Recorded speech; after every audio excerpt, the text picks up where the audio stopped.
Okay, welcome to this webinar. This talk will cover how we use MarkLogic and associated technologies to integrate product, market, and research data at DuPont. First, let me introduce myself. My name is Fan Li, and I have a background in computer science and chemistry. I've been with DuPont for 10 years, starting as a research scientist and then transitioning into a data science and a knowledge management role about 5 years ago. If you haven't heard about DuPont, we are a US-based chemical company with a long history dated back to 1800. Throughout our history, we have always been focused on driving scientific and technological breakthroughs and transform them into exciting product opportunities. As a result, we have many product lines for many end-use markets. Highlighted on this slide are a few of our noticeable products and brands. Along with the product innovation, we're also very active in transforming our corporate structure in response to market dynamics. Often this comes in the form of a merger, acquisition, and divestitures.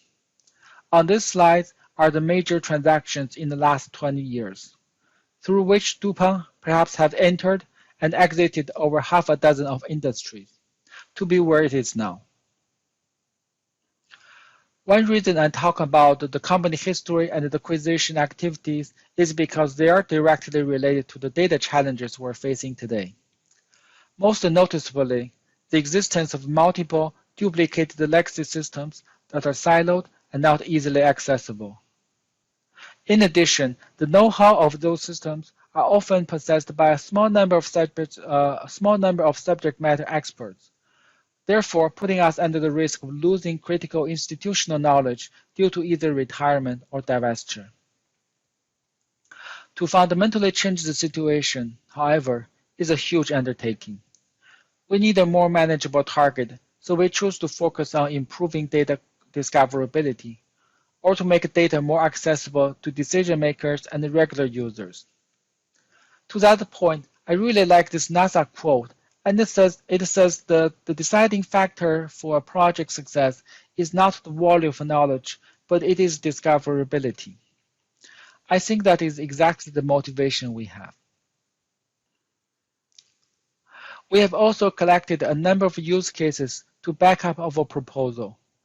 As expected, the improved data discoverability is highly desirable for accelerating regulatory clearance, to shorten customer response time, to help sift through documents for separation, as well as to speed up innovation processes. I would imagine these use cases are also broadly shared across many other organizations. With the goal in mind, we set to develop a vision and a roadmap. The roadmap is to account for both short-term needs and long-term development objectives. The short-term goal is to focus on document search to make existing documents more accessible. The next phase is to extract structured knowledge from documents, where semantic, ontology, and knowledge graph come into play. Finally, the last phase is to leverage advanced artificial intelligence to enable computers to act on the information, to better understand the user intention, to provide more targeted information, and to engage user in a more interactive manner. As you see, at least in the first two phases, many of the technology we have in mind are directly available from the MarkLogic platform. Speak of MarkLogic, here's our journey with MarkLogic adoption. We had some initial investigation and took some online courses in late 2017. And then in 2018, we started our official engagement with the MarkLogic account team and acquired a couple of licenses for 2 POC projects. The projects turned out to be quite successful. So in the following year, we get the management buy-in to purchase additional license to set up a production cluster and carried out 8 additional projects with both corporate and business sponsorship. In 2020, the MarkLogic platform we built was selected as a corporate digital service offering, among only a handful of other offerings. In addition, we completed our first production deployment in March. Overall, we went from the initial POC to a production deployment in less than 2 years, and we're quite happy about the progress. Now let's dial back to the technology side. Here is the simplified version of our technology stack. The left side covers the data representation, governance, and orchestration. We use JSON schema to describe all JSON-based documents and SHACL for semantic triples. For data orchestration, we primarily use NiFi with some custom script and processors. On the right side are the database and the application layers. For database, we extract all reusable server-side scripts into 2 shared modules called ML packages and cores, so that they are shareable across multiple MarkLogic deployments. Now, with the most data handling and business logic implemented on the server side, we have a thin application layer implemented with Node.js and React. There are 4 design principles we set in place to drive the development work. The first is to focus on data instead of features. We spend a lot of energy to build highly flexible and scalable data ingestion and integration pipelines, reducing effort to bring in new data. The second is we extensively leverage JSON schema to do a lot of these different things for us, from data visual validation, database configuration, to UI customization. I will get into more details later. The third is to prioritize feature requests and make sure to build reusable components to address 80% of common use cases. The fourth is for the development team, we followed the mono-repo pattern for source code management in order to enhance reusability, agile development, and small team collaboration. Now let's get into more details and go over each of the components. For data representation, we embraced the documents plus triple pattern. This allows us to represent the source document natively as JSON or XML in MarkLogic, and then to create relationships and do other enrichment using triples, as depicted in the picture on the left. Now, perhaps one thing we do differently here is that within each document, we have a modified envelope pattern that groups properties into attributes and relations, as shown on the right. If you're into ontology, you will see that it maps the data properties and the objective properties respectively. That is exactly the reason, as we want to also expose some of the information as triples.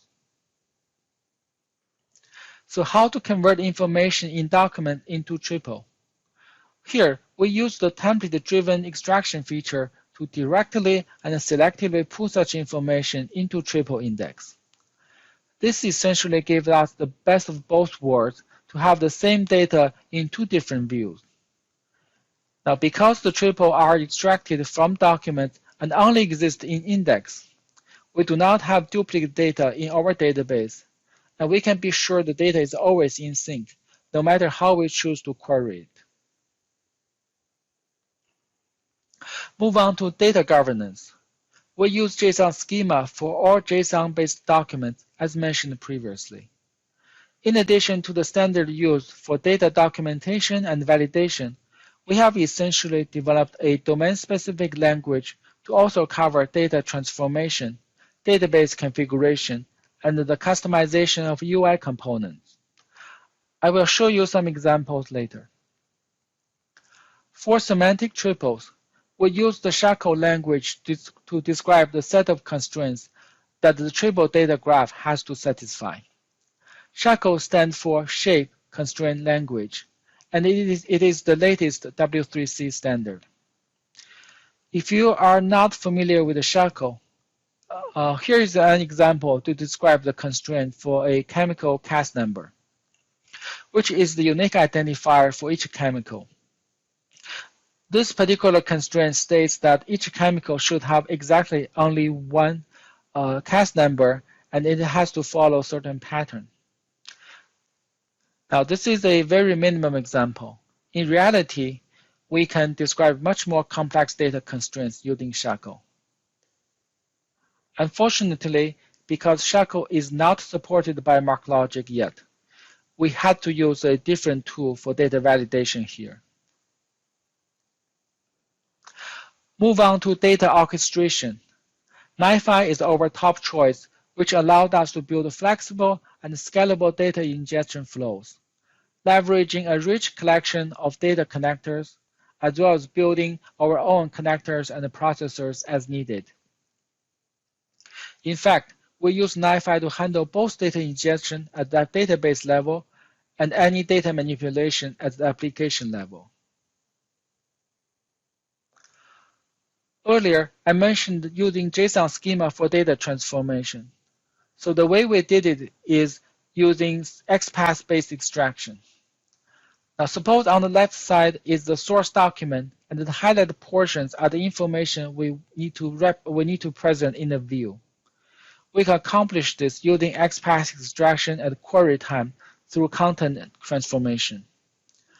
This does not require any index, and the extraction template is embedded in the customized JSON schema. The second way for data transformation is to use SPARQL query when the information has been indexed in semantic triples. Because we can also call MarkLogic functions within SPARQL, this method gives us endless flexibility in terms of what data view to produce. In practice, we use both the XPath-based and the SPARQL-based approaches, depending on the user requirements and the performance consideration. Earlier in the talk, I emphasized that not all the data and the information are available in the repository, but some of the critical information actually possessed by subject matter experts.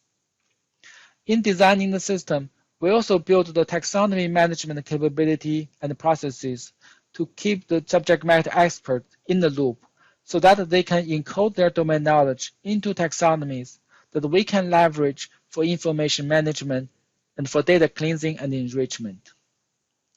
To that point, successful engagement with subject matter experts is very important. For an enterprise system, without doubt, security is critical. This is especially true as we aim to build a centralized data hub to encompass data from everywhere within the company. Naturally, some stakeholders will be concerned that their sensitive information may be exposed to the wrong audience.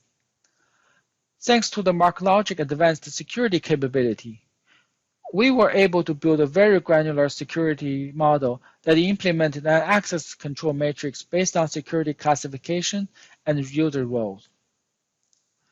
Within the matrix, a user may have 3 different access levels, from full access, search-only access, to no access at all.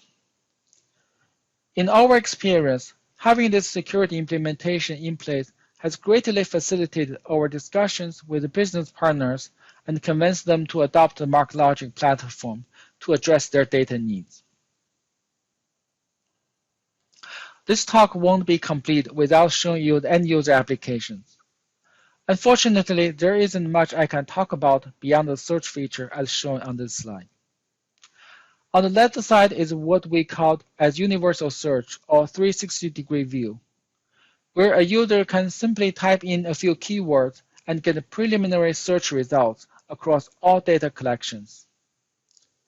This provides users an overview of everything available and gives them a starting point to begin their exploration. On the right side is the customized search view, which is tailored for each individual dataset to expose the specific data fields and filters. This view enables users to very quickly slice and dice the results and find the 1 or 2 documents they need. This web application was implemented using React with the framework based on the MarkLogic Groove UI. As mentioned on the roadmap, search is just the beginning. We also have a slew of more advanced features under development, ranging from alternative data view, document classification, entity recognition, query expansion, and so on and so forth, as depicted in this tree structure. In my opinion, this is also where the MarkLogic platform shines, as it really is our development effort with all its built-in features. To summarize, we have built a production system that has integrated some of the key info product market and research information for one DuPont business. Going forward, there are two directions for us to pursue. The first is to vertically expand the system to incorporate additional data sources and develop new features for the business as a Generation 2 offering. And the second option is to leverage the system for other DuPont businesses because, as mentioned earlier, they all share similar data challenges, and we already have that in mind. Additionally, we have some key learnings that we would like to share with the audience. First, to ease data integration and adopt a data-first approach. As I have mentioned repeatedly, this has been really helpful for us to drive up user adoption. Second, to ensure flexibility of the system, because the chances that once you have it out there, new use cases will flood in and you won't be well positioned for that. It has certainly happened for us. Third, security is a strength for MarkLogic in comparison with some of the alternative solutions. For us, security is not only a requirement that we had to address, but it has also become a key selling point. Fourth, I need to admit MarkLogic is a complex system with a steep learning curve. So make sure you take advantage of all the available resources and build a very capable team to fully leverage MarkLogic capability. And it will be the best investment you made. Now let me wrap up this talk with the acknowledgement. This work will not be possible without our talented development team and our dedicated business partners. It will also not be possible without the sponsorship from both technology and IT leadership. On behalf of the team, I really appreciate their support. Finally, I want to thank our consultants from 4V Services who have helped us build up our MarkLogic competency and turn our vision into reality. Thanks for your time to attend this webinar. If you have any questions or suggestions, please feel free to reach out to me through LinkedIn or Twitter. Thank you and stay safe.